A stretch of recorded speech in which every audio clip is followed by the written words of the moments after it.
وہ شخص اس کا عشق تھا، اس کا شوہر، اس کی زندگی کا وہ محور جس کے گرد اس کا دن رات گردش کرتا تھا، اور آج اس کی دوری کو ایسا دل پر لگایا تھا کہ دل چاہ رہا تھا کہ وہ اڑ کر آ جائے۔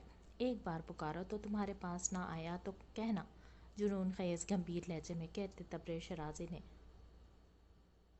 اسٹیئرنگ پر گرفت مضبوط کر دی تھی۔ آنکھوں میں نئے سرے سے امڑتا جنون اس کے حواس پر بھاری پڑنے لگا تھا۔ آ جائیں، آپ کی ماں بہت اکیلی ہیں، مجھے آپ کی ضرورت ہے، پلیز آ جائیں، بھیگے لہجے میں تڑپ کر کہتی وہ کال کاٹتے، موبائل فون بیڈ پر پھینکتے بے تحاشا رو دی تھی۔ دوسری جانب ماں کی بے چینی پر وہ گھبرایا، اس کے بھیگے لہجے پر جیسے روم روم تکلیف میں مبتلا ہو چکا تھا۔ ایک دم سے بریک لگاتے اس نے دوبارہ سے نمبر ڈائل کیا، مگر موبائل فون سوئچ آف آ رہا تھا۔ ماں تبریز شرازی، میں آ رہا ہوں واپس، اب ساری حساب کتاب آمنے سامنے ہوں گے۔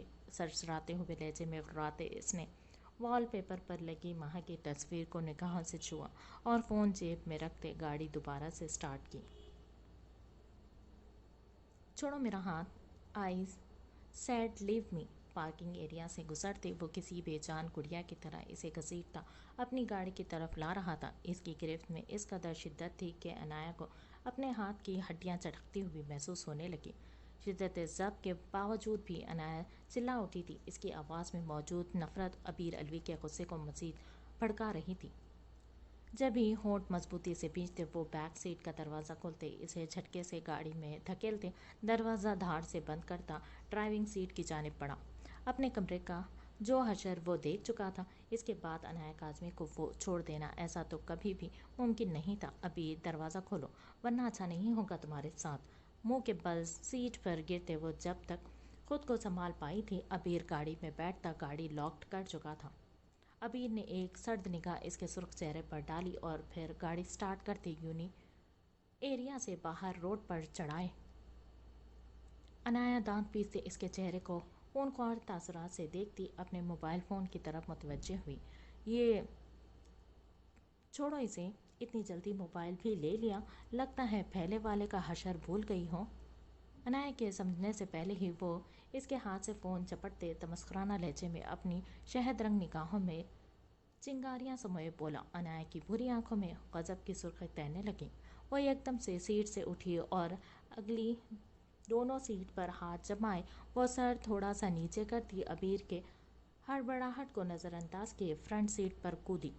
اب رخ موڑے ابیر کی جانب پوری طرح سے گھومی اسے گھورنے لگی، جو منہ کھولے بے یقینی سے اس عجوبے کو دیکھ رہا تھا۔ موبائل فون ویسے واپس کرو میرا، ابھی کہ ابھی۔ دانت پر دانت جمائے وہ چٹکی بجاتے سخت لہجے میں بولی۔ ابیر ایک دم سنجیدگی سے اسے دیکھ رہا تھا۔ اچانک فضا میں اس کا جاندار کہکہا گونجا۔ عنایا اسے یوں ہنستا دیکھ منہ کھولے اپنے آپ کو جائزہ لینے لگی۔ مرر کا رخ اپنی جانب کرتے اس نے چہرہ آئینے میں دیکھا، جہاں ہونٹوں پر لگی لپسٹک سیٹ سے ٹکرانے کے سبب اس کے گال پر پھیل چکی تھی۔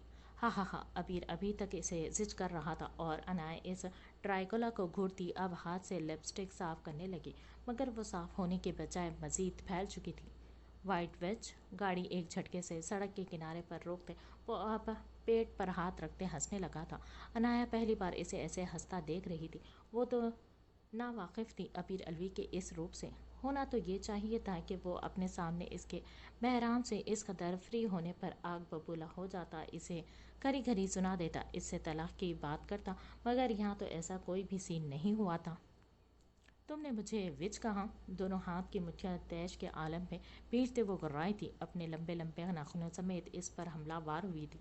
جب ہی ابیر نے ایک جھٹکے سے اسے ہاتھوں کو کنٹرول کرتے اسے کمر سے مضبوطی سے دبوچا۔ پاگل سمجھ رکھا ہے مجھے، جو تم مجھے اکساؤ گی اور ابیر الوی تمہارے چال میں آ کر بھڑک جائے گا۔ چھی چھی چھی، بہت افسوس ہو رہا ہے مسز الوی، آپ کی یہ سازش بری طرح سے ناکام ہو چکی ہے۔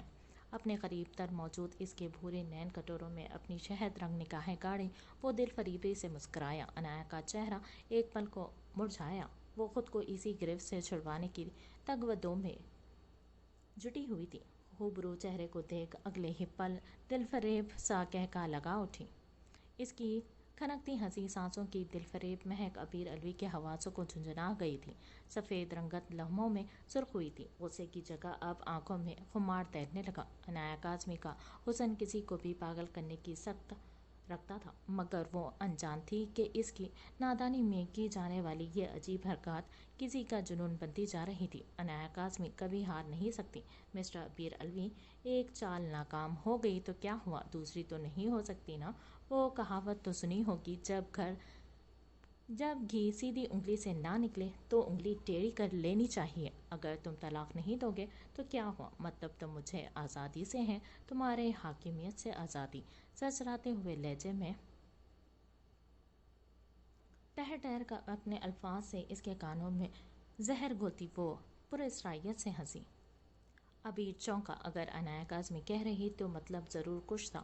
اپنے ہاتھ پوری قوت سے چھڑواتے عنایہ نے ہاتھ اس کے سینے پر رکھتے اسے پیچھے کو دھکیلا اور پھر تیزی سے پیچھے ہوتی اپنے بال بکھیرنے لگی۔ عنایہ، کیا کر رہی ہو تم یہ؟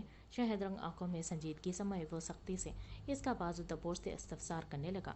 ہاتھ چھوڑو میرا، وہ چلائی تھی۔ نہیں چھوڑوں گا، پہلے بتاؤ مجھے کیا کر رہی ہو تم یہ؟ دانت پر دانت جمائے وہ گراتے ہوئے استفسار کرنے لگا۔ ابھی پتہ چل جائے گا۔ دائیں آنکھ بلنک کیے وہ دلکشی سے مسکرائی تھی۔ اس سے پہلے کہ ابیر الوی کو سمجھتا کوئی تیزی سے گاڑی کی سمت بڑھا تھا۔ ڈیڈ، مسکرا کر ابیر کو دیکھتی وہ ویام کے آنے پر آنکھوں میں ڈھیروں آنسو لیے شیشے کی طرف مڑی۔ ویام کی بھوری نگاہوں میں غضبناک چنگاریاں تھیں۔ انکل، اس کے ہونٹوں پہ ساختہ ہی پھڑپڑائے تھے۔ حواس باختگی کی کیفیت میں اس نے خشک لبوں پر زبان پھیرتے گاڑی کی ونڈو جلدی سے ان لاک کی تھی۔ عنایہ فاتحانہ مسکراہٹ اس کی طرف اچھالتی وہ جلدی سے روتی بلکتی گاڑی سے اتری۔ ڈیڈ، ابیر تیزی سے گاڑی سے باہر نکلا۔ ویام کاظمی کے چہرے پر خطرناک حد تک چھائی سرد مہری دیکھ ابیر کو معاملے کی سنگینی کا احساس ہو چکا تھا۔ ڈیڈ، انہوں نے مجھے ہرٹ کیا ہے اور بیر کہہ رہے ہیں کہ یہ مجھے طلاق دے دیں گے۔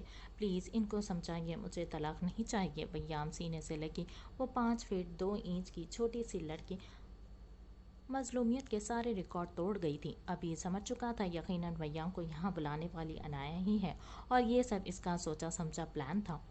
انکل، جیسا آپ سوچ رہے ہیں ویسا کچھ بھی۔ شٹ اپ ابیر الوی، تم نے کیا سمجھ رکھا ہے میری بچی کو؟ اتنی دور سے تم آئے صرف اسے ٹارچر کرنے کے لیے؟ عنایہ کے سر کو سہلاتے وہ سپاٹ لہجے میں غرایا۔ عنایہ نے آنسو بھری نگاہوں اٹھائے ابیر کو دیکھا جس کے چہرے پر شرمندگی و بے بسی واضح جھلک رہی تھی۔ انکل، ایسا کچھ بھی نہیں۔ طلاق دینے آئے ہو تم میری بچی کو؟ تو اب ٹھیک ہے، طلاق تو ہوگی، مگر اس سے پہلے میں تمہارے باپ کے سامنے بات ہوگی۔ واپس چلے جاؤ ابیر اپنے ملک، میں اپنی بیٹی کے ساتھ خود آؤں گا اور وہاں تمہارے ماں اور باپ کے سامنے تمہاری سزا کا تعین ہوگا۔ اس کے بعد تمہیں میری بچی کو آزاد کرنا ہوگا۔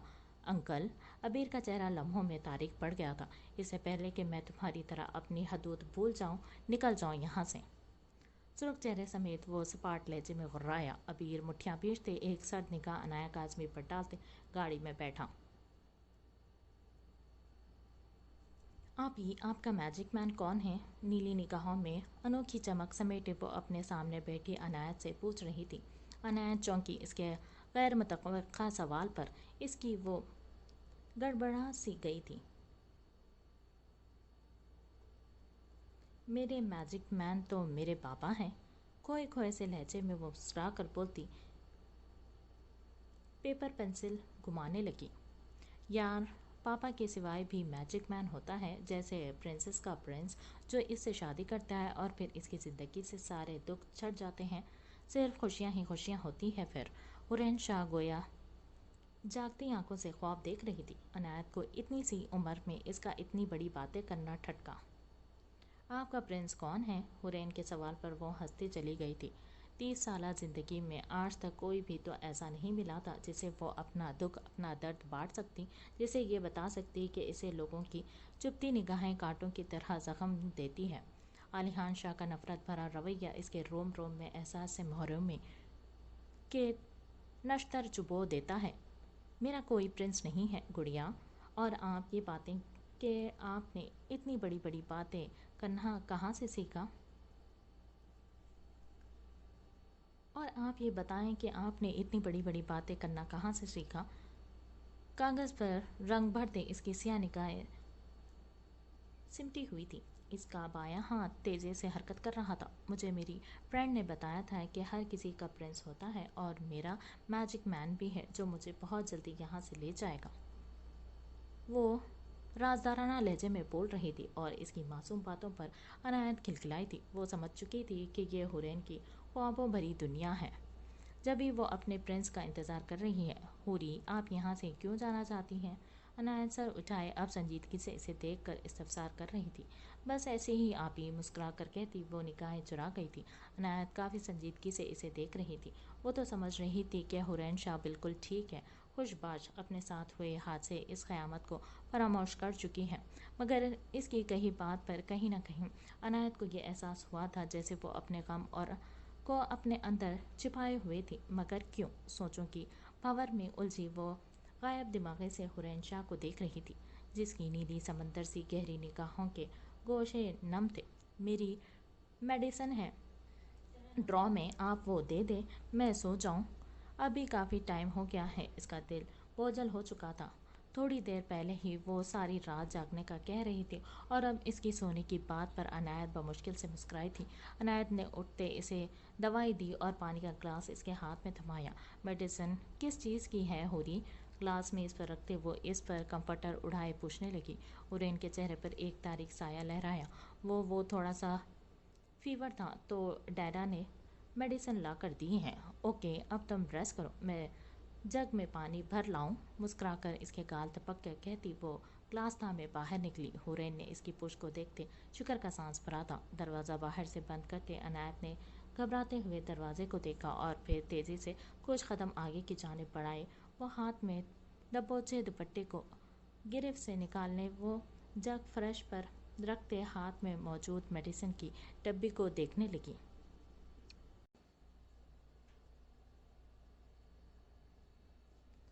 نیند کی دوا؟ حورین یہ میڈیسن لے رہی ہے مگر کیوں؟ حیرت و بے یقینی سے سرچنگ بار پر لکھے الفاظ اور اس دوائی کی بابت پڑھتے وہ ششدر سی دنگ سی کیفیت میں کھڑی کی کھڑی رہ گئی۔ حورین یہ دوائی کیوں لے رہی ہیں؟ ماموں تو کبھی بھی نہیں لا سکتے یہ، پھر وہ خود کیسے؟ وہ تو چل بھی نہیں سکتی۔ کئی سوالات تھے جو اس وقت عنایت کے ذہن میں سوئیوں کی مانند چبھ رہے تھے، اور سب سے بڑی جس بات کی اسے فکر تھی وہ تھا حورین شاہ کا ان ادویات کو لینا۔ کوئی بھی سرا ہاتھ نہ آنے کے سبب وہ صبح پھپھو سے اس بابت بات کرنے کا فیصلہ کیے۔ جگ اٹھائے کچن کی جانب بڑھی۔ چند قدم اٹھائے ہی تھے جب اسے اپنے پیچھے کسی کی قدموں کی آہٹ سنائی تھی۔ دل خوف سے اچھلتے جیسے حلق میں اٹکا تھا۔ سیاہ جھیل سی نگاہوں میں منڈلاتے خوف پر عالیحان شاہ کا راج تھا، جیسے یہ خوف بھی اس کی آہٹ پہچانتا تھا۔ نہیں، کوئی بھی تو نہیں، میں زیادہ سوچ رہی تھی۔ یکدم سے مڑتے ہراساں نگاہوں سے پیچھے دیکھا تو چاروں اطراف گہری خاموشی اور تاریکی کا راج تھا۔ جبھی وہ خود کو حوصلہ دیتی جگ پر گرفت مضبوط کرتے اب پہلے سے بھی زیادہ تیزی سے آگے بڑھنے لگی۔ کچن میں داخل ہوتے ہی اس نے خوف سے کپکپاتے ہاتھ کو بٹن پر رکھنا چاہا تھا، مگر اس سے پہلے کہ اس کا ہاتھ اس سوئچ بورڈ تک پہنچتا کسی نے جھٹکے سے اس کا بازو تھامے اس کا رخ موڑا۔ عنایت کی چیخیں اس کے منہ میں ہی دم توڑ چکی تھی اور اس خوشبو کو اندھیرے میں بھی پہچانتے اس کے دل کی دھڑکنیں جیسے رکنے کو تھی۔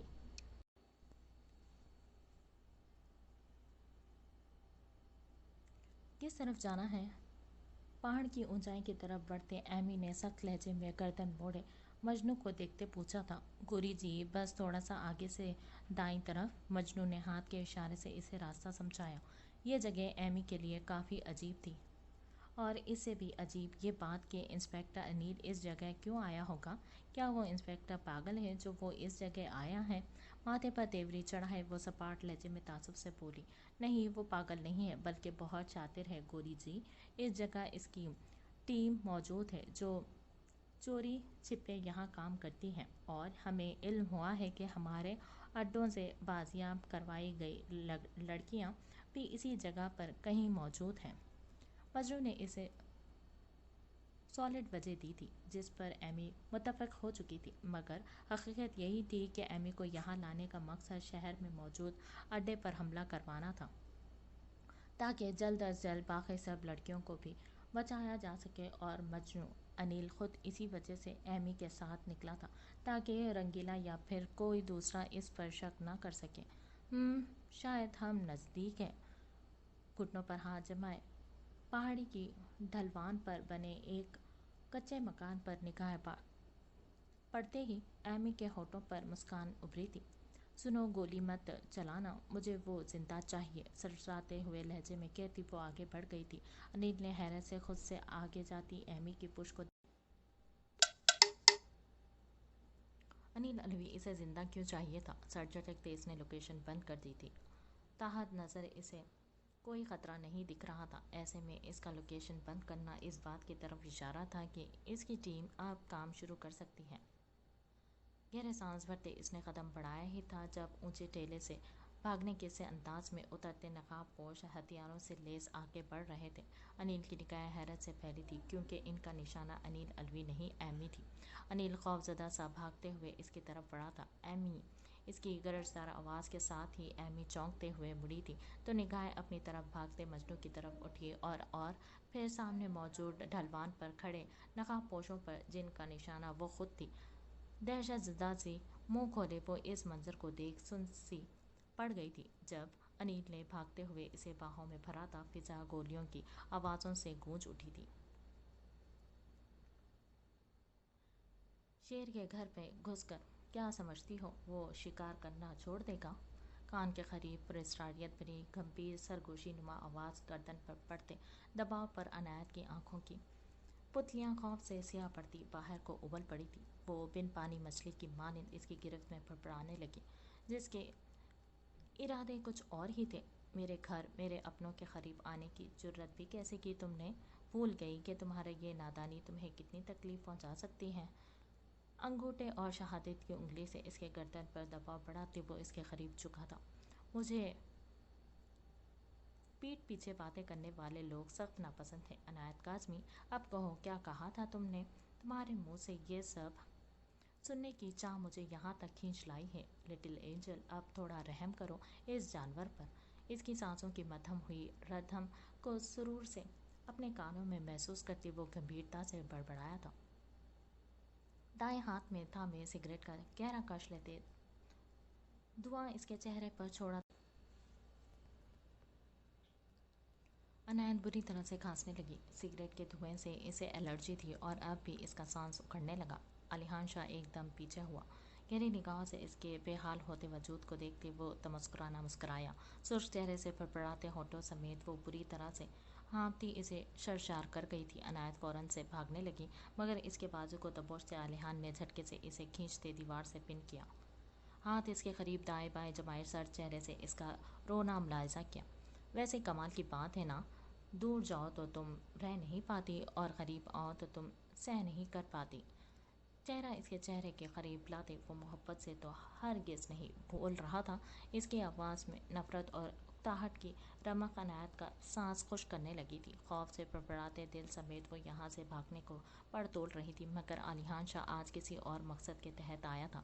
وہ آج عنایت کاظمی کے دل و دماغ میں اپنے خوف اس قدر بھر دینا چاہتا تھا کہ وہ سوتے جاگتے چلتے ہوئے ہواؤں، بارش کی بوندوں کی آواز میں بھی اسے تصور کرتے اس کے خوف سے سانس رک جائے۔ ویسے کمال کی بات ہے، لڑکیوں کو حسن نوخیزی میں آتا ہے مگر تم۔ سگریٹ اور کلون کی ملی جلی خوشبو عنایت کے حواس جھنجھوڑ کر رکھ گئی تھی۔ تم تو 30 کی ہو کر بھی 18 کی دکھتی ہو۔ اس کی بے باک نگاہیں عنایت کے قد و خال پر گڑی تھی اور اس کی زبان میں خمار یا نشہ نہیں بلکہ طنز و نفرت بھری تھی۔ عنایت جو کب سے خوف سے کپکپا رہی تھی، اس کی بے باکی پر نفرت بھری سیاہ نگاہیں اٹھائے اسے گھورا تھا۔ شرم سے ڈوب مرو تم علیحان شاہ، ایک لڑکی کو خوفزدہ کر کے تم خود کو مرد کہتے ہو؟ مرد تم جیسے نہیں ہوتے۔ وہ اپنی ہی گھر کی عزتوں پر ڈاکا۔ اس کی نفرت بھری چلاہٹ پر اس کا جملہ مکمل ہونے سے پہلے ہی مقابل نے اس کے بالوں کو شدت سے مٹھی میں دبوچتے اس کا چہرہ اونچا کیا۔ عنایت درد سے بلبلا اٹھی تھی۔ تم میرے گھر کی عزت ہو ہی نہیں سکتی عنایت کاظمی، اور بہت شوق ہے نا تمہیں کسی مرد سے ملنے کا؟ بہت تفصیل سے بتاؤں گا تمہیں کہ مرد کیسے ہوتے ہیں، مگر اس بار فرق صرف یہ ہوگا کہ تم پاک صاف ہو کر بھی گھٹیا کہلائی جاؤ گی اور علیحان شاہ مجرم ہو کر بھی مسیحا، جاؤ پاکستان، تیاریاں کرو اپنے اور میرے نکاح کی، بہت جلد تم دلہن بننے والی ہو، سجاؤ خود کو، تیاریاں کرو، میرے نام کا سرخ جوڑے تمہارے وجود پر جچے گا تو بہت، مگر جب وہ اترے گا تو تمہاری وجود اور زندگی سے ہر رنگ اپنے ساتھ اتار کر لے جاؤں گا۔ اور یہ علی خان شاہ اپنے کہے کا کتنا پکا ہے یہ تم سے بہتر تو کوئی نہیں جان سکتا۔ اس کے کانوں میں اپنی نفرت بھری سرگوشی کا سیسا انڈیلتا وہ عنایت کے خوف زدہ پڑتی رنگت دیکھ کر جھٹکے سے اس کے وجود کو چھوڑتا وہاں سے نکلا۔ ہمیں پہلے ہی اسے شامل نہیں کرنا چاہیے تھا۔ کان میں لگے ایئر پیس سے ابھرتی تبریز کی آواز پر عائش تڑک کر بولا۔ وہیں کمرہ بند کیے بیٹھی عنایا کا چہرہ اس کی بات پر لال بھبکا ہوا تھا۔ دانت پر دانت جمائے اس نے خود کو کچھ بھی غلط کہنے سے باز رکھا۔ اسے کہہ دیں کہ منہ بند رکھے اپنا بھائی، ورنہ میں فون سے نکل کر اسے ماروں گی۔ تیکھے چتنوں سے اسے گھورتی وہ پہاڑ کھانے والے انداز میں غرائی، ساتھ ساتھ ہاتھ میں پکڑے بال کو وہ مسلسل دیوار پر مارتی اپنی اندرونی بے چینی کو کم کرنے کی کوشش کر رہی تھی۔ عنایا، جب عبیر اس سارے معاملے میں نہیں تھا تو تم نے اسے ٹارگٹ کر کے ہمارا بنا بنایا پلان خراب کر دیا۔ میں پوچھ سکتا ہوں ایسا کیوں کیا تم؟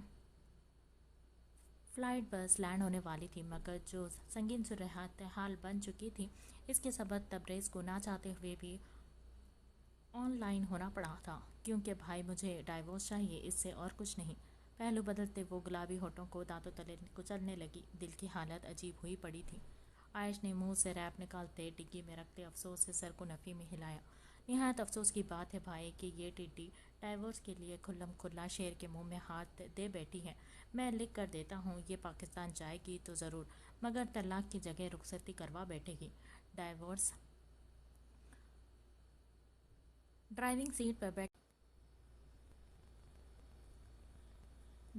سیٹ پر بیٹھتے اس نے گاڑی سٹارٹ کرتے ہی ہنستے ہوئے کہا۔ اس کی بات پر عنایا کا چہرہ لمحوں میں سرخ پڑا۔ میں تیرا بھدا سا منہ نوچ لوں گی اگر اب مجھے ٹڈی کہا۔ دو فٹے بندوق۔ ان دونوں کو پھر سے آپس میں الجھتا دیکھ کر تبریز نے تعصب سے سیٹ کی پشت سے سر ٹکایا۔ انف، جسٹ کیپ کوائٹ، دھیمے لہجے میں دھاڑتے ہوئے وہ لمحوں میں انہیں چپ کروا گیا۔ عنایا، تم جانتی ہو اچھے سے بہرام کو پھانسنا کتنا مشکل رہا ہے، اور اب بھی ہمیں 50% یقین ہے کہ وہ تمہاری طرف اٹریکٹ ہے۔ اب تم نے جو حرکت کر دی ہے، انکل ویام تمہیں پاکستان لے کر ہی جائیں گے، اور پھر کیا کرو گی تم؟ کیسے ہوگے ہم اپنے پلان میں کامیاب؟ دو انگلیوں سے ماتھا مسلتے تبریز نے سنجیدگی سے استفسار کیا۔ برو، ہمیں پہلے ہی اس کی بات نہیں ماننی چاہیے تھی۔ اپنی ہی بہن کو چارہ ڈال کر اس کے آگے ڈال دیا، مگر اب کیا فائدہ؟ اگر ہم اس کی جگہ کسی دوسری لڑکی کو رکھتے تو آج یہ مصیبت نہ آن پڑتی۔ عائش کا اشارہ سارہ کی طرف تھا۔ اسے وہ پہلے دن سے ہی اس پلان کے لیے پرفیکٹ لگی تھی، مگر عنایا کے اصرار پر انہیں اسے چننا پڑا۔ ویسے بھی وہ ان کی فیملی تھی اور اس پر یقین کرنے میں کوئی حرج نہیں تھا۔ بھائی میرا یقین کریں آپ، میں نے دیکھا ہے اس بہرام کو، اسے سچ میں ابھی سے کوئی نہ کوئی پرابلم تو ہو چکی ہے، اور میرا یقین مانیں میں پاکستان بھی گئی تو وہ وہاں بھی آئے گا۔ عنایا کی بات پر وہ دونوں ہی چونکے تھے۔ نہیں عنایا، اب بس بہت ہو گیا، ہم اس بہرام کو ٹریپ کرنے کا کوئی اور طریقہ سوچ لیں گے۔ تم اب اس کیس سے اور اس بہرام سے دور رہو گی۔ تبریز نے پرسوچ انداز میں سوچتے ہوئے سنجیدگی سے کہا۔ اگر عنایا کی بات میں ذرا برابر بھی سچائی تھی تو کسی بعید نہ تھا کہ بہرام سچ میں اس کے لیے کنسرن شو کرے، جو کہ عنایا کو کسی بھی بڑے خطرے میں ڈال سکتا تھا۔ اسی لیے تبریز اب اسے دور کر دینا چاہتا تھا۔ برو، یو آر رائٹ، عائش نے بھی حامی بھری تھی۔ مگر بھائی میں نو عنایا، تم نے بہت مدد کی ہماری، مگر اب اور نہیں۔ تم سیدھا چپ چاپ انکل کے ساتھ پاکستان جاؤ گی، اور اگر تم نے ایسا نہ کیا تو میں خود فون کر کے انکل کو بتا دوں گا کہ تم نے عبیر کو پھنسایا ہے۔ گھڑی پر وقت دیکھتے وہ سرد لہجے میں بولتا اسے کچھ بھی مزید کہنے سے روک گیا تھا۔ کال ڈسکنیکٹ ہوتے ہی عنایا نے غصے سے عبیر ایئر پیس کان سے نکالتے دور پھینکا تھا۔ کیوں کوئی مجھے اپنے ساتھ نہیں رکھتا؟ صرف اس لیے کہ میں لڑکی ہوں؟ چاہے اب میں کسی سے بات نہیں کرنے والی۔ غصے سے اپنے دونوں ہاتھ میں بالوں کو دبوچتے وہ افسردگی سے بولی۔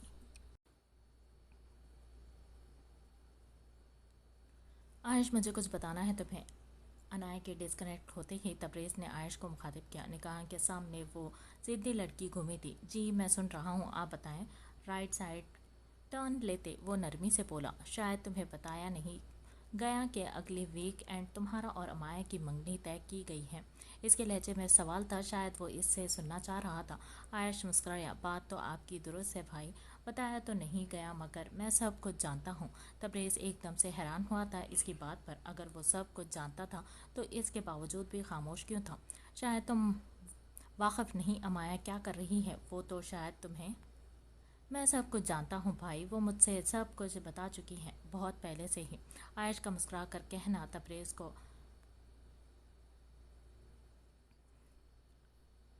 بھنا گیا۔ کیا کوئی مذاق چل رہا ہے یہاں پر؟ وہ لڑکی پاگل ہو چکی ہے عائش، اور اس پاگل پن میں وہ سب سے پہلے خود کو تباہ کرے گی اور پھر انکل آنٹی کو۔ تبریز نے دھیمی مگر کاٹدار آواز میں اسے سمجھانا چاہا تھا، جو جانے کیا کچھ جانتا تھا۔ بھائی میں اسے پسند نہیں کرتا، یہ آپ بھی جانتے ہیں، مگر وہ میری کزن ہے، میں اسے اچھے سے جانتا ہوں، وہ بہت معصوم ہے، مگر وہ کسی کو پسند کرتی ہے اور میں کبھی بھی اس کی محبت اور اس کے بیچ نہیں آنے والا۔ شٹ اپ عائش، یہ بہکی بہکی باتیں بند کرو، سب سے پہلے یہ بتا کرو کہ وہ لڑکا ہے کیسا۔ ایٹ لیسٹ کل کو کوئی نقصان ہو اس سے پہلے ہی ہمیں احتیاط کر لینی چاہیے۔ تبریز نے اسے صاف لفظوں میں سمجھانا چاہا تھا، جس کا اس پر اثر بھی نہ ہوا تھا۔ آپ فکر مت کریں، میں پاکستان جاؤں گا کچھ دنوں تک، پہلے اچھے سے جھان پین کروں گا، اس کے بعد ہی کوئی قدم اٹھاؤں گا۔ عائش کے حامی بھرتے ہی اور اطمینان دلانے پر وہ تھوڑا مطمئن سا ہوا تھا، جب ہی ایک دو مزید بات کے بعد کال کاٹ دی تھی۔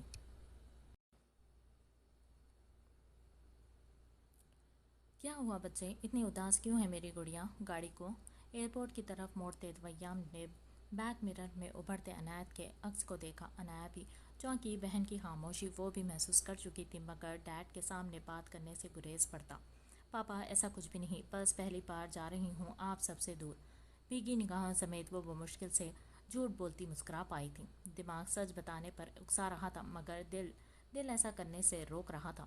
اس کے اپنوں کے بیچ جو خلا پیدا ہو چکا تھا، اسے وہ عالیحان شاہ کی وجہ سے کسی نفرت میں نہیں بدلنا چاہتی تھی۔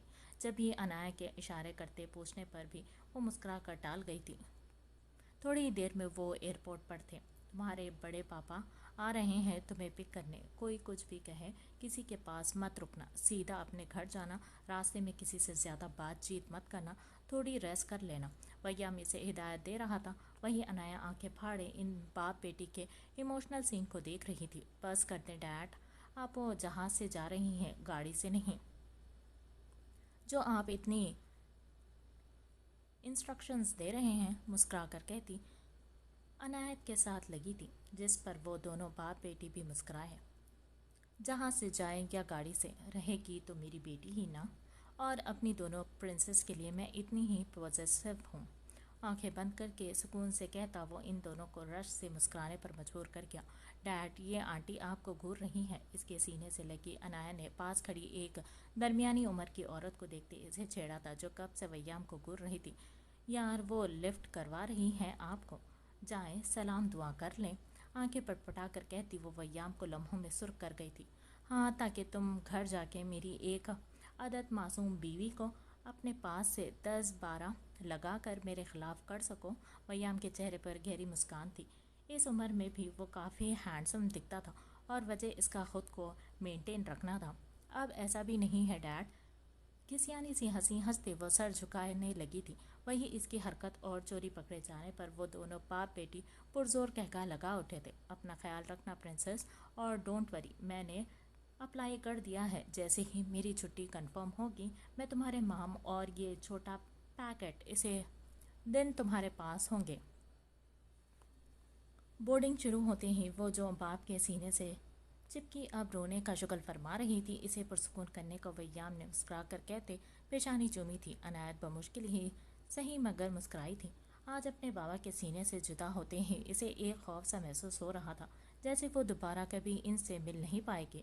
اپنے ہی منہ سے جانے کی بات کی تھی، اب کیسے سب کنفرم ہونے کے بعد انکار کر دیتی؟ جو بھی تھا اس کے دل کو دھارس تھی، اس کے دادا دادی بھی تو تھے وہاں، اور اس کے باقی فیملی بھی تو آنے والی تھی۔ پھر وہ کیوں ڈرتی عالیحان شاہ سے؟ دل نے